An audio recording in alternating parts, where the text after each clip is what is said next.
वो अकेली लड़की तो बस भलाई कर रही थी। रास्ते में एक औरत पर छाता पकड़ दिया, लेकिन अगले ही पल उस औरत के बाल अजीब तरह से तेजी से बढ़ने लगे। ये देखकर रिया सन्न रह गई। उसे समझ आ गया कि उसने किसी गलत चीज से पंगा ले लिया है। उसका शरीर भी आंखों के सामने लंबा होने लगा और सामने से मिली बस दो डरावनी बेजान आंखें। रिया निगाहें झुकाकर तेज चलने लगी, लेकिन वो औरत पीछे ही लगी रही और उसके कदम तेज होते जा रहे थे। जब वो लगभग रिया तक पहुंचने वाली थी, रिया घबरा कर भागी।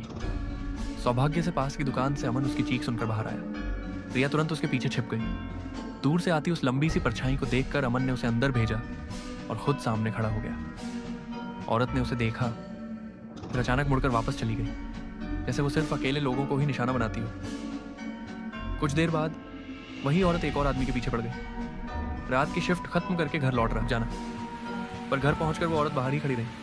अंदर आने की हिम्मत नहीं कर रही थी। आदमी हैरान था कि वो इतनी देर क्यों लगा रही है। तभी उसने कहा कि उसे दवाई लेनी है और इजाजत मिलते ही सूटकेस उठाकर अंदर चली गई। और तभी आदमी ने वो भयानक दृश्य देखा।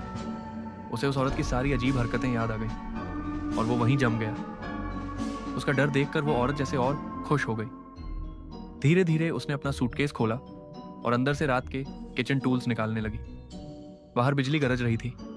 आदमी जितना भी चिल्लाया, कुछ काम नहीं आया। उसने यह भी नहीं देखा कि सूटकेस से खून बह रहा था।